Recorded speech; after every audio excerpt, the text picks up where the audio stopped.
ne restera pas pierre sur pierre, tout sera détruit. Ces paroles étaient vraies du temple construit par Salomon, car tout ce que nos mains construisent succombe à l'usure ou au délabrement, est renversé par la violence ou détruit par le feu. Mais il existe aussi un temple en chacun de nous qui s'écroule si la foi fait défaut, et particulièrement si, au nom du Christ, on cherche faussement à s'emparer de certitudes intérieures. C'est peut-être cette interprétation qui est la plus utile pour nous. En effet, que me sert de savoir le jour du jugement? À quoi me sert, ayant conscience de tant de péchés, de savoir que le Seigneur viendra un jour? S'il ne vient en mon âme, ne revient pas en mon esprit, si le Christ ne vit en moi, si le Christ ne parle en moi, c'est donc à moi que le Christ doit venir. C'est pour moi que doit avoir lieu son avènement.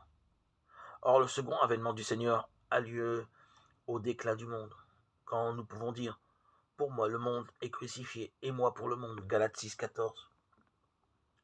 Pour celui à qui le monde meurt, le Christ est éternel. Le temple est pour lui spirituel. La loi spirituelle, la Pâque même spirituelle. Pour lui donc se réalise la présence de la sagesse, la présence de la vertu et de la justice, la présence de la rédemption, car le Christ est bien mort une seule fois pour les péchés du peuple, mais afin de racheter chaque jour les péchés du peuple.